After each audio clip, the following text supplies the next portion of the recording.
potential and potential difference. What makes the electric charge to flow? అసలు ఈ electric charge అనేది flow అవ్వడానికి కారణాలు ఏంటి? Let us consider the analogy of flow of water.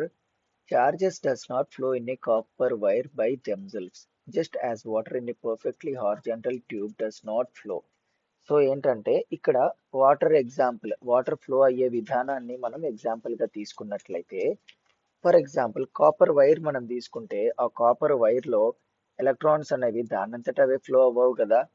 Just ఎలాగంటే for example ఒక perfect horizontal tube ఉందనుకోండి, దానిలో వాటర్ అనేవి అలా ఫ్లో అవ్వవు. అదే మనం ఇలా ఒక ట్యాంక్ తీసుకొని ఈ ట్యాంక్ ని సర్టెన్ హైట్ నుంచి ఒక ఎండ్ ఈ హైట్ లో ఇంకో హైట్ లో పెడితే ఫుల్ వాటర్ ఉన్నాయి అనుకోండి ఈ ట్యాంక్ లో, ఏమవుతుంది? ఇప్పుడు the water starts flowing from this end to this end, ఇలా ఫ్లో అవుతాయి కదా. దీన్నే we are calling as pressure difference. చూడండి ఇక్కడ, if one end of the tube is kept connected to a tank of water at a higher level such that there is a pressure difference between the two ends of the tube, water flows out of the other end of the tube. So ఈ end లో నుంచి ఈ end లోకి water అనేవి flow అవుతున్నాయి due to the pressure difference. Okay, for flow of charges in a conducting metallic wire the gravity of course has no role to play. So ఇలా ఒక metallic wire లో electrons flow అవ్వడానికి గ్రావిటీతో ఏమన్నా అవసరం ఉందా? లేదు కదా. So the electrons move only if there is a difference of electric pressure. ఓకేనా, ఇక్కడ ఎలక్ట్రిక్ ప్రెషర్ అనే ఒక కొత్త టర్మ్ వాడుతున్నాడు. ఓకేనా, ఈ ఎలక్ట్రిక్ ప్రెషర్ అనే దాని యొక్క డిఫరెన్స్ వల్ల మాత్రమే ఎలక్ట్రాన్స్ మూవ్ అవుతాయంట. దాన్నే మనం ఏమంటున్నాం? Called the potential difference along the conductor. So ఈ ఎంటైర్ కండక్టర్ లో ఉన్నటువంటి ఎలక్ట్రిక్ ప్రెషర్ నే మనం ఏమంటున్నామంటే పొటెన్షియల్ డిఫరెన్స్ అని అంటున్నాం. This difference of potential may be produced by a battery consisting of one or more electric cells. So ఈ potential difference అనేది battery వల్ల, ఒకటి లేదా ఎక్కువ సెల్స్ యూజ్ చేయబడిన బ్యాటరీ వల్ల ప్రొడ్యూస్ అవుతుందంట. Okay, the chemical action with in a cell generates the potential difference across the terminal. So ఈ పొటెన్షియల్ డిఫరెన్స్ అనేది ఈ కెమికల్ యాక్షన్స్ బ్యాటరీలో ఏదైతే జరుగుతాయో దాని వల్ల డెవలప్ అవుతుందంట. ఓకేనా, even when no current is drawn from it, potential difference మాత్రము జనరేట్ అవుతుంది. ఆ బ్యాటరీలో నుంచి కరెంట్ బయటికి తీసినా తీయకపోయినా కూడా సర్టెన్ పొటెన్షియల్ డిఫరెన్స్ అనేది మాత్రం జనరేట్ అయ్యి అందులో ప్రొడ్యూస్ అయ్యి అలాగే ఉంటుందన్నమాట. సో ఇదంతా ఎలా జరుగుతుంది అనేది మనం ఒక సర్క్యూట్ అయితే తీసుకొని దాంట్లో ఎలా జరుగుతుందో చూద్దాం. ఓకేనా, ఫస్ట్ అయితే మనము ఒక బ్యాటరీ అనేది తీసుకుందాం ఇక్కడ. Okay, positive terminal, negative terminal. Battery నుంచి నార్మల్ సర్క్యూట్, ఇదంతా కండక్టింగ్ వైర్. ఓకేనా, ఇలా తీసుకుందాం. ఫస్ట్ ఏమవుతుందంటే ఇందులో బ్యాటరీ యొక్క కెమికల్ యాక్షన్ వల్ల సమ్ పొటెన్షియల్ డిఫరెన్స్ అనేది సర్టెన్ వోల్ట్స్ ఇక్కడ డెవలప్ అయిపోయి ఉంటుంది. ఓకేనా, మనం సర్క్యూట్ లో పెట్టిన వెంటనే ఏమవుతుందంట, the potential difference sets the charges in motion in conductor and produce electric current. ఇక్కడ ఈ కండక్టింగ్ మెటీరియల్ లో ఉన్నటువంటి చార్జెస్ ఎక్కడ ఉంటాయి? ప్రతి ఒక్క ఎలక్ట్రాన్ కి చార్జెస్ ఉంటాయి. ఓకేనా, ఈ చార్జెస్ ఏం చేస్తాయంటే ఇట్ స్టార్ట్స్ మూవింగ్ ఇలా ఈ డైరెక్షన్ లో, it starts moving from negative to positive. మనం ముందే డిస్కస్ చేసుకున్నాం కదా, కరెంట్ డైరెక్షన్ ఏంటి? It starts moving from positive to negative terminal. So ఇక్కడ ఈ సర్క్యూట్ లో చూసినట్లయితే ఇక్కడ డెవలప్ అయినటువంటి పొటెన్షియల్ డిఫరెన్స్ ఏం చేస్తుందంటే ఇక్కడ ఎలక్ట్రాన్స్ కి ఒక పుష్ ఇస్తుంది. సో దానివల్ల ఏమవుతుందంటే చార్జ్ అనేది ఫ్లో అవుతుంది. అవును కదా. So in order to maintain the current in a given electric circuit, so ఈ సర్క్యూట్ లో కరెంట్ ని అలా కంటిన్యూగా ఫ్లో అవుతూ ఉండడాన్ని మెయింటైన్ చేయాలంటే the cell has to expend its chemical energy stored in it. So ఈ సెల్ లో ఉన్నటువంటి కెమికల్ ఎనర్జీని ఈ సెల్ అనేది ఖర్చు చేయాలన్నమాట. ఓకేనా, ఇది దీని literal meaning. We define the electric potential difference between 2 points in an electric circuit carrying some current as the work done to move a unit charge from one point to the other.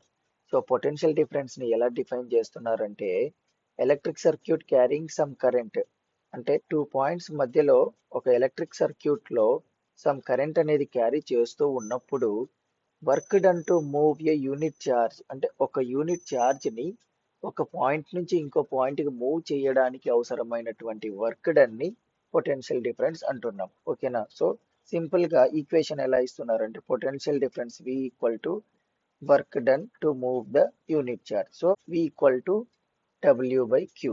So దీని SI unit ఏంటంటే volt. Potential difference యొక్క SI unit volt. ఈ name ఎలా వచ్చిందంటే after the Italian physicist called Alessandro Volta. Clear? ఈ scientist తర్వాత volt అనే unit వచ్చింది. ఓకేనా? మళ్ళీ వోల్ట్ ని కూడా డిఫైన్ చేశారు. 1 వోల్ట్ అంటే దాని అర్థం ఏంటి? The potential difference between 2 points in a current carrying conductor when 1 joule of work is done to move a charge of 1 coulomb from one point to the other. So ఒక circuit లో current carrying conductor లో 1 joule of work done use చేసి మనము 1 coulomb of charge ని move చేసినట్లయితే ఒక point నుంచి ఇంకో పాయింట్ కి, దాన్ని we're calling it as 1 volt. ఓకేనా?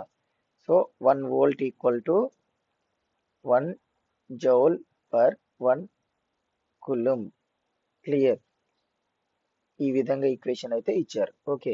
The potential difference is measured by means of an instrument called volt meter. ఓకేనా? వోల్ట్ మీటర్ అనే ఇన్స్ట్రుమెంట్ తో మనము పొటెన్షియల్ డిఫరెన్స్ ని మెజర్ చేస్తున్నాం. The volt meter is always connected in parallel. ఇది బాగా గుర్తుపెట్టుకోండి.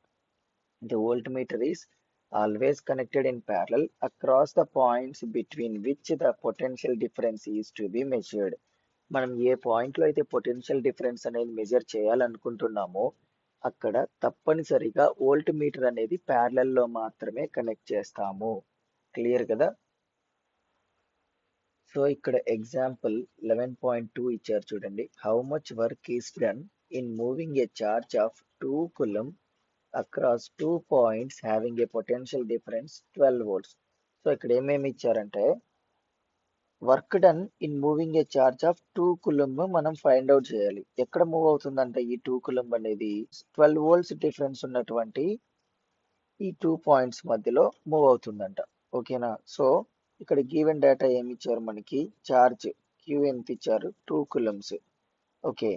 వోల్టేజ్ V ఏమి ఇచ్చారు? 12 volts.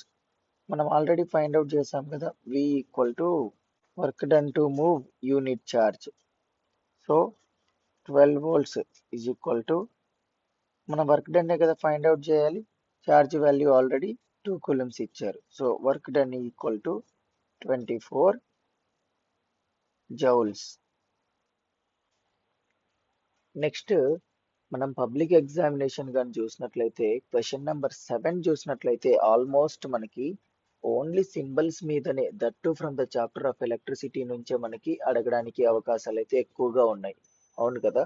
So electric cell, battery, plug కి, వైర్ జాయింట్ ఇలాంటి సింబల్స్ అన్ని 1 by 1 మనం లైన్ గా చూసేద్దాం. ఫస్ట్ ఎలక్ట్రిక్ సెల్ సింబల్ వచ్చి ఇది.